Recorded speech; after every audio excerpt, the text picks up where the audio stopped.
Can Azerbaycan'a Kerkük'ten selam. Ne güzel kendi öz dilimizle danışırız, konuşuruz. Birbirimizi en iyi şekilde de anlarız. Kerkük'ten Irak Türklerinin adına Can Azerbaycan'ımızda yakınlarda olan bir seçim var. Milli Meclis'in, Azerbaycan Milli Meclis'in seçimleri. Oradaki meclisimize Irak Türklerinin yanında, dünya Türklerinin yanında durmağımız için hepsimizden teşekkür ederiz biz. Ama burada Yasemin Karakoyunlu bacımızın aday olmağını can gönülden tebrik etmekteyiz. Yasemin Karakoyunlu bütün yazılarında, bütün mefkuralarında, bütün danıştıklarında dünya Türk'ünden bahsetmektedir. Bir toplu olarak Turan ilinden, Türk varlığından konuşmaktadır. Can Azerbaycan'ın da Türk dünyasına, Turan iline verdiği hizmeti biz hiçbir zaman unutmamışız. Biz Fuzuli, siz Fuzuli.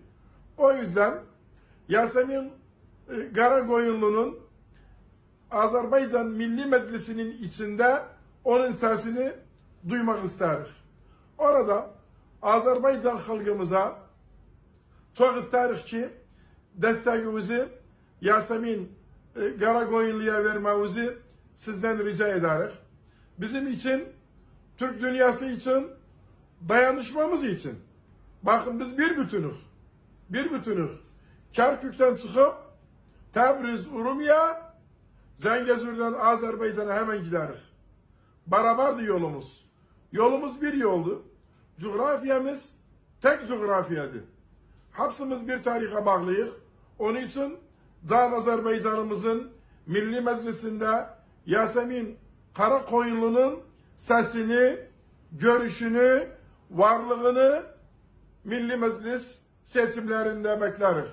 Azerbaycan halkımız inşallah daha müreffeh bir hayat getirir bizim için. Azerbaycan hükümeti daha güzel Irak Türklerinin de gündeme getirir sorunlarını.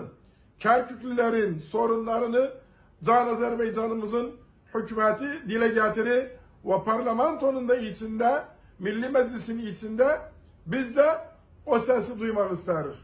Tekrar Yasemin Karakoyunlu'nun yanında durmamızı rica ederiz. Oy ona verdiğimiz zaman Türk dünyasına oy verip siz, Allah razı olsun sizden, sağ olun, var olun, hoşça kalın.